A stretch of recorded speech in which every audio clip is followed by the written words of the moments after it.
I'm not doing an intro today. I'm just going live like a crazy person. How is everybody doing? Let me know in chat. I know we're not going to have much of a turnout. I'm not doing reviews. We're covering something else today. I'm really excited about it. So if you want to learn some stuff, feel free to stick around. If you don't, feel free to leave. Hi, Kalia. How you doing? I decided to put chat on screen because I want to be like Ludwig and every other streamer.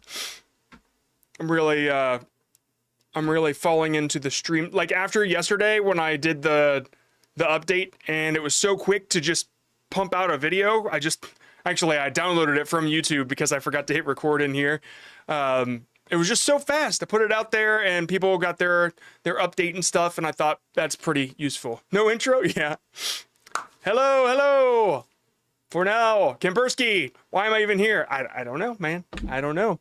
All the VIPs are here. Hell yeah. Hey, yo, Silverlight. How's it going? I got something really special to talk about today. I'm super excited.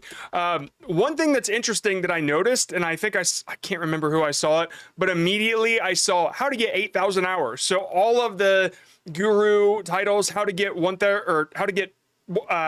4,000 hours, 1,000 subscribers, that stuff. Now everybody gets to do an 8,000 hour version, which is like, it's gonna flood YouTube. So when I saw that happen, and you guys kind of know where my head's at about the guru space, I'm always just trying to do something not the same as everybody else. Like the video I put out yesterday was creators are quitting because of this, right? It's not like new update and stuff like that. I'm tired of packaging things the same and all that stuff. But as soon as I saw somebody say how to get 8,000 watch hours, I'm like, oh yeah, people are going to want to know. Like, it's time to stop talking about things we can't control and start working on the goal again. You know, even though it sucks, and I agree, it sucks. There's not much we can do besides either we quit or we keep creating.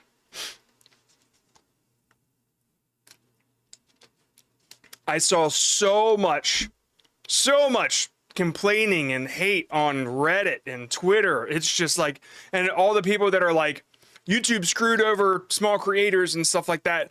I understand the side of it, right? I understand that it's like they could have made a couple $100 or whatever, and YouTube is like removing, like pushing them away from the threshold. I get that sucks. I really do. So it's not that I can't empathize with it. Or sympathize. It's just the fact that I can't stand quitters, and I don't teach quitters. So if somebody wants to come in here and be like, oh, I'm going to quit YouTube, fucking sayonara, because that's just not the attitude we have. Oh, yeah. Okie dokie. Yeah, I don't know. I haven't really been paying a whole lot of attention in the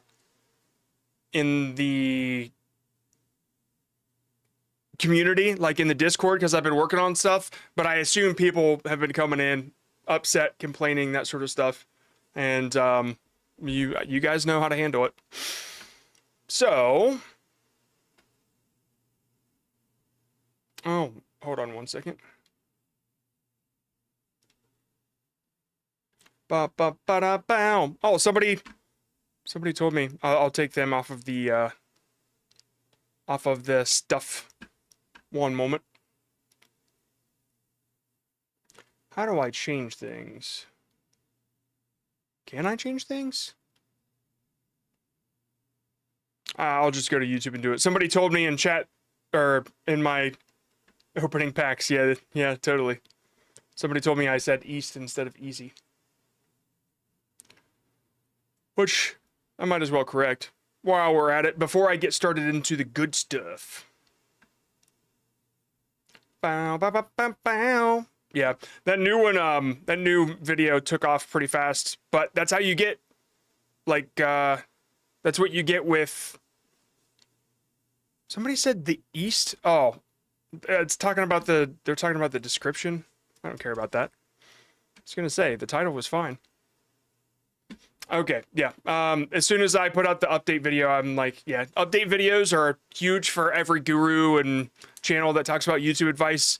because it's like, it's something new, right? And so a lot of them are going to start hitting it hard.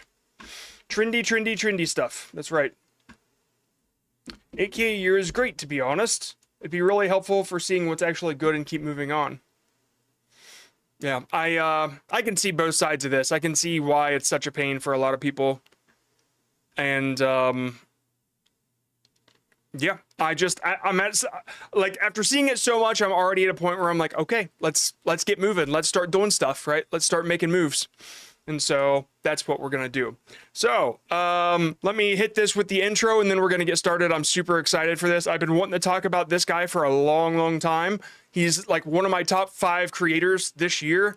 And I'm excited to talk about him and show you what I've got. So let me put, because I'm turning my live streams into long forms, I'm going to always start with an official intro. So let me get started. Yeah, shorts is tough. I'm not going to be talking about shorts today. So if anybody's waiting on shorts tips, you can use the tips I'm talking about for shorts. It's just this guy is not a shorts creator. Working on being more consistent now and improving my content. This motivates me to work harder. I won't give up. Then you belong in the community. That's what it's about. It's about busting ass. If you are already monetized, you no longer meet requirements. Are you able to lose monetization? It depends on what type of monetization, but if you won't lose monetization, but you won't make money either. Like my Hey John Scott channel, because I can't keep up because I'm choosing not to keep up the 10 million per 90 days or whatever. They won't pay me, right? Depending on, yeah, you got to like pass that with engaged views. So even if it does say 10 million, it's not really 10 million. It's more like 6 million. So you're kind of aiming to get 15 million to maintain. You're kind of aiming to get 35 to 40 million to actually get monetized. It's a lot. It's a really high number. I saw somebody on Reddit say, this is really going to make people want to stop doing shorts, which I agree. It'll make people want to stop doing lazy shorts for sure. But if you are a dedicated format-driven shorts creator that can, like Sambuca, for instance, or Thomas Mulligan or whatever, where shorts is your thing. I saw there's this one guy I love. He does baseball skits and his shorts, like that's his format, right? Or sketch comedy or whatever. These are the ones that will win, and they're not going to quit making shorts because they are good at it and they deserve, you know, what YouTube is given here. But it is going to make a lot of people stop focusing on shorts. And so, man, it is such a fucking high number. I get it. I mean, it was hard enough already, but clearly it wasn't doing enough of what YouTube wanted. So it is what it is. If you decide to stop making content, you decide yourself. You decide self, YouTube not paying you. Does putting a Twitch watermark in a video affect views? To be honest, I don't. Oh, you mean like advertising your channel? No, I don't think so. But I don't think YouTube cares. But what I do think is that people, you know what? I think YouTube used to care about that, actually. If they saw TikTok watermarks. It doesn't happen all that much anymore. But if you're putting like your link or whatever, just try not to make it in the way, right? It's okay if you advertise, but if you're advertising right here, then people are going to get pissed off about it. So just be smart about it. Guys, it's another challenge. The journey's going to make us way better. I agree. I agree. My long form content never gets views. That's why I switched to shorts. Actionable gratitude. I recognize that name. I think maybe from the webinar era. And so if I remember right, your approach to the gratitude, if I remember right, your approach is like so about you and the way that you want to do it. I'm not so sure it's appealing to everybody in the way that it should, because it deserves to. The things that you say deserve to, but you're competing with the swipe. Everybody just wants the next thing. And so it really has to resonate up front before they continue to swipe. But anyway, I'm not doing reviews today. Okay. All right, cool. What's up? What's up, Bart Darzart? Bart Darzart, what's up? Okay. So we all want YouTube to be our job, but it's getting harder and harder to make that happen. YouTube raised the bar, but the way to achieve things hasn't really changed. In fact, there are more ways to achieve these goals, ways you might not really expect. So I want you to open your mind a little bit. I want to show you something different. Today, we're going to talk about Any Austin and the 9 tricks he uses to help you demolish that 8,000 hour mark. So today we're going to talk about Any Austin. Any Austin has so many tricks that keeps people watching. It's insane. I love Any Austin, and I don't really have a number of the things that he does, but I'm going to say today we're going to talk about Any Austin and the 9 tricks he uses that will help you demolish that 8,000 hour mark. 9 tricks, 8 tricks, 7 tricks, 6 tricks, 5 tricks. It's not less than 5. 9, 10 tricks, 11 tricks, 12 tricks. There's a reason I'm doing that, because I'm gonna punch in the audio to whatever we land on at the end. This is a recording, so yeah. Okay, so I want to open your mind a little bit to check out this guy, because the stuff he does in his videos, it's going to help you a lot, right? This guy, he is a script writing genius, and he does it with such ease, such little effort that you don't even notice he's doing it. So today we're going to check him out, and I am so excited to show you guys. Okay, here we go. Let me know if you can hear it first. Again, like yesterday. Hi, I'm about to show you something in the video game The Last of Us. Let me know. Let me know. Let me know. Now it's 13. I just think the 8,000 hour mark is the way to go. If you're just getting started now. Do long form, guys. Yeah, but you know, it just depends, right? If you don't have a niche that works well on long form, then yeah. Okay. Yes. Thank you, guys. Thank you, VIPs. All right, let's get started. I am so freaking stoked for this. All right. So as we go through, I'm going to start pointing out the little tricks and things that you guys can use in your own videos. Hi, I'm about to show you something in the video game The Last of Us that I am 100% certain you have never noticed before. So here we are in one of the missions. Immediately, I'm 100% certain you have never noticed this before, right? Okay, that's an immediate hook. I've played the game, but he's going to tell me something I've not noticed. So write that down. Something you've never noticed, something you've never seen, something you've never heard, right? You don't necessarily have to go the AI route of nobody's talking about it. You can talk about something that they've never seen before. Immediate hook, dude. Within 9 seconds, he does it so easily that people don't notice he's fucking with your brain, right? He is manipulating you to stick around. And oh, this is just the beginning. Towards the start of the game, walking through an industrial port area. This is the original 2013 release of The Last of Us, by the way, not the 2022 remake. That'll be important.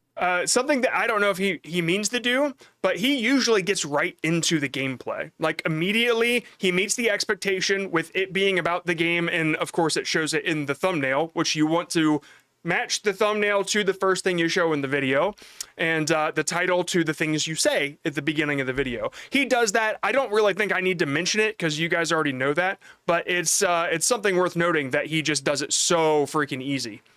Put myself on my screen here. Okay, here we go. In a minute. Towards the end of this section, there's this brick building here, and I want to take a second to look up at the windows on it. There's a set of 5 windows along the second floor in a 2-1-2 configuration, and the pairs on the sides are super close together. It's maybe like 18 inches apart. The overall shape of each window is roughly a square, and each one is made up of 16 individual glass panes. You got all that? Okay, keep it in mind. Now, we're going to head inside and go up to the second floor of the same building, and we're going to look at those same windows from the inside. Okay, ready? Here they are. That's not right at all. The inside of this building is completely different from the reality of the outside of this building. Now, personally, I think things like this are great. It's part of what gives video games their kind of slightly uncanny and memorable atmospheres, but here's the thing. They remade The Last of Us in 2022. Okay, so he started with like let's call this a micro intro. This is something that I'm not seeing people do a lot, but something I'm going to start doing.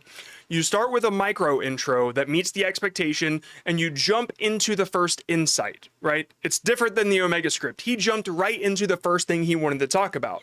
Instead of saying, I'm going to cover these 5 things and whatever, he jumps into the first thing before he ever talks about the rest. And I think that that is so freaking genius. And maybe people are going to start responding to that a little bit more. You just jump right in. At 9 seconds, you better be into the first one, and then we'll hit the intro here in a little bit. Kampersky, make note of that because I want to try it with your channel.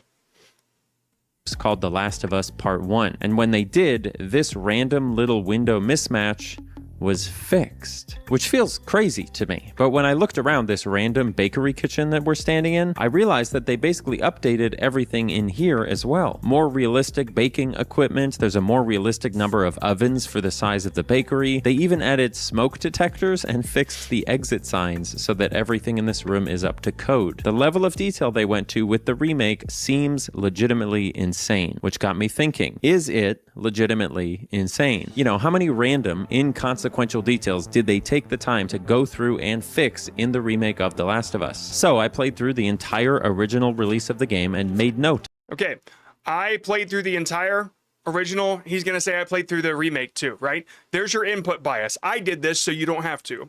And this is something that Mario Juice talks about, which I found he calls segmented graphics. I'll let it play for a second. Of 7 hyper-specific details across the game's most iconic locations, and we're going to go through each of them one by one to see which things they fixed and which things they didn't. Now, the very first thing I want to look at is from more or less the start of the game.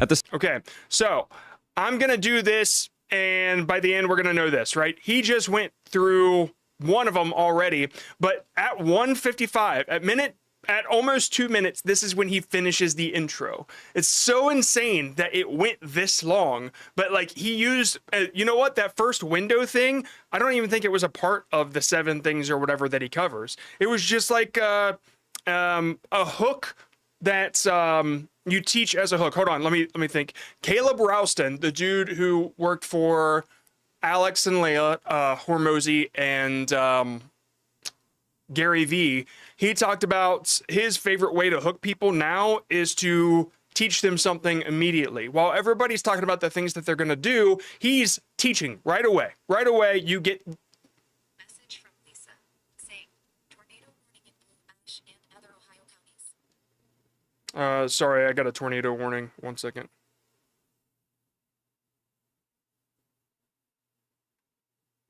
Okay. 1 second, guys.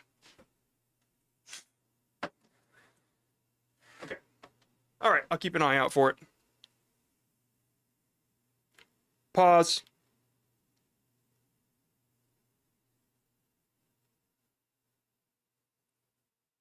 Damn.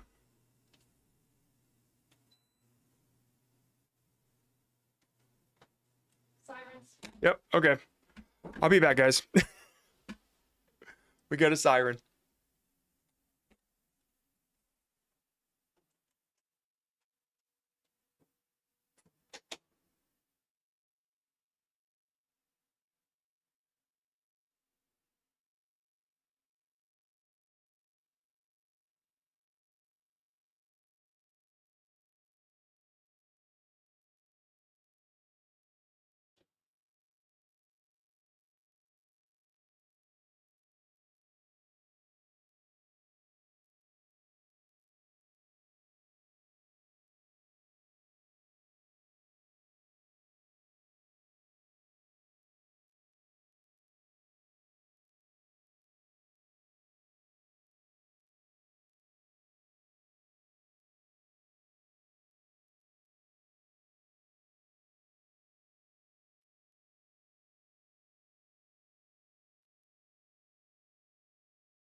If anybody new shows up, just let them know we got a tornado warning. I'll be back.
likes me, everybody likes.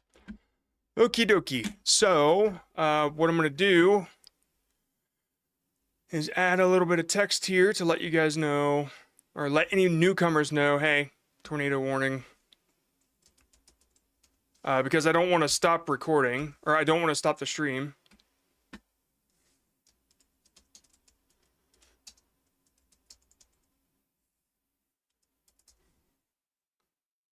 So, if people just want to come back or come later or whatever, because this is not going to end for like the next 20 minutes. Such a fucking bummer.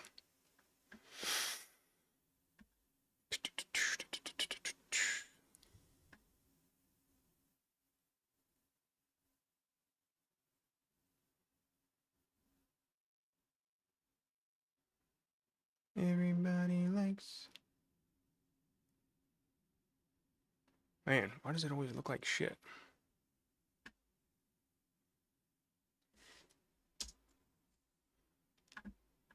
Ping the Discord. Yep, I will. I will. I'm just gonna leave it rolling for now. You know what? I'll turn on some music or something.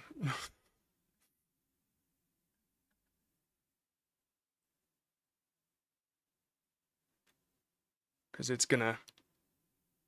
Oh shit. Ah, that wind is coming. Okay. All right, I'll be back. If you just want to put this on a second screen and then you'll hear my voice when I come back, if I don't die. So, holy shit. Okay, I'll be back.